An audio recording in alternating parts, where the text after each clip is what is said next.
Blake, some snow on the second day of February after a very snowy January. Ooh, yes, it was a snowy January. Very active first month of the year, Juliet, no doubt about it. And we're kicking off the second day of February, somewhat on the snowier side as well. But looking back at the month of January, of course, we saw a fair amount of snow.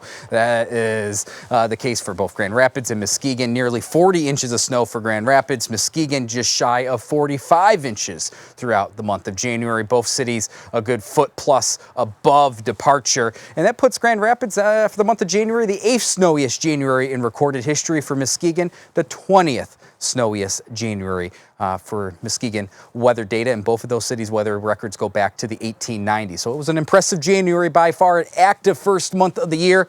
We'll see how this second month shakes out when it's all said and done. But today here on this Groundhog Day, temperature sitting in the middle 20s. That was where our daytime highs climbed up to, which is warmer than where we have been by far over the last couple weeks, but still a bit below average. On average, we should be sitting at 31 degrees, just a couple degrees behind. 13 weather ball is blinking green. No change we're seeing in our numbers tomorrow compared to today, and just some lingering snow, maybe a touch of drizzle left over this evening before we completely dry out by the end of the night. 13 weather ball brought to you by LaFontaine Ford of Grand Rapids. Still a few spits of snow out of our tower camera here in Walker, but generally we are expecting tranquil conditions to take over by the end of the night. We just have a weak cold front coming through the region, and there's just enough moisture in our atmosphere to squeeze out some additional spits of snow, some pockets of drizzle. That's really what we've been contending with all day long, and this is now finally starting to get a kick to our south and east. Just some lingering snow generally southward of I-96. By the end of this evening, will dry out across the board.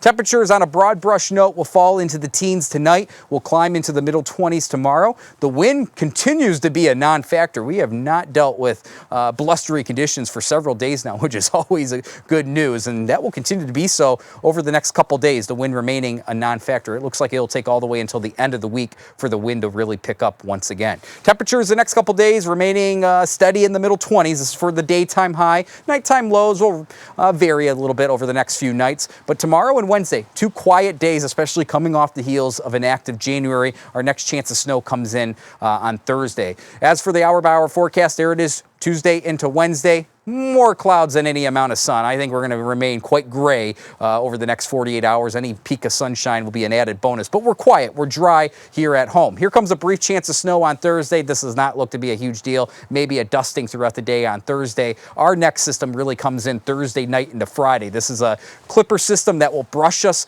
just enough to impact the Friday morning commute. I don't think snow amounts will get out of hand here. About a 1 to 3 inch range as of now, early Friday morning. And then this is out of here in a hurry by the end of the daytime hours on Friday, and that should lead to a pretty quiet weekend. Numbers, again, 20s through Thursday. Finally, it does look like we'll hit the freezing mark, 32 degrees on Friday, before some colder air spills back in this upcoming weekend. But if we do hit 32 degrees, it'll be the first time in quite some time since we've hit that mark. And we're sitting on day number 16 right now, where the daytime high has failed to reach 32 degrees. Of course, we're going to do it again tomorrow, Wednesday, and Thursday. So we'll likely reach 19 days across West Michigan before finally on Friday we hit that freezing mark. But of course, with the cold air over the last several weeks, in the heart of winter, Great Lakes ice coverage has really climbed. We're now sitting over 50% on the Great Lakes, including almost 37% of total ice concentration on Lake Michigan.